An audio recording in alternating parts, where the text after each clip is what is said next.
Hi, this is Matt Morgan reporting from Port-au-Prince. This is the third weekly video diary that I've done for the American Red Cross, although it's probably the fourth week in practice, so apologies for the late delivery of this video.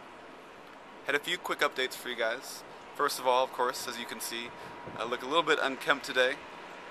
Apologies for the beard, but also for the longer hair.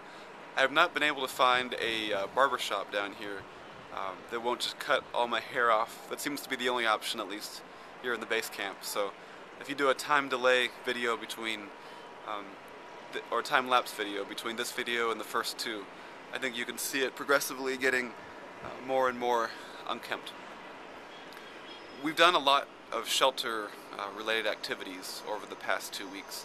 Shelter continues to be a priority down here, and as I'm sure you've heard, we've reached 650,000 people so far, representing half of the people in Port-au-Prince that need emergency shelter in advance of the rainy season and in advance of a hurricane season. But that still leaves 650,000 people to go.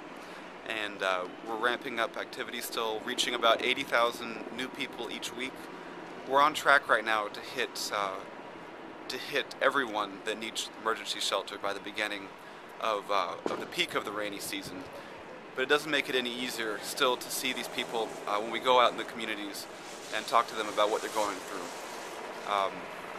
So know that we're doing everything we can down here. We're working at really the limits of the logistical capabilities and just the sheer magnitude of the disaster, the scope of the need down here has been a real contrast certainly to what we've been working on.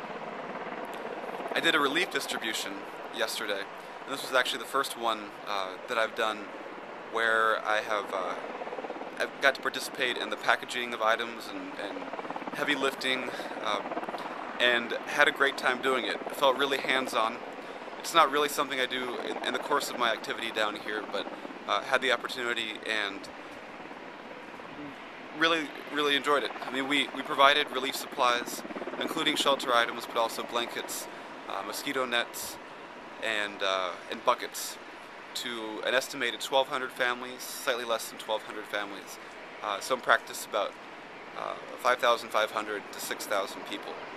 And did that all within the course of a day for one of the teams down here. So feel very good about that. Otherwise, tomorrow I'm looking very forward to a visit by our President and CEO, Gail McGovern.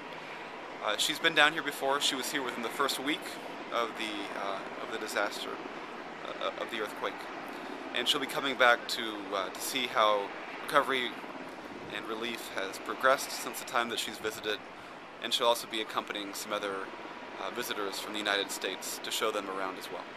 So we get to participate in that visit. I'm very excited, and hopefully we'll have a video diary or video update from her as well. So it's a short update this week, but of course if you have any questions or comments, please let us know, and I can address those in the next weekly installment, which in all practice may again be 2 weeks from now.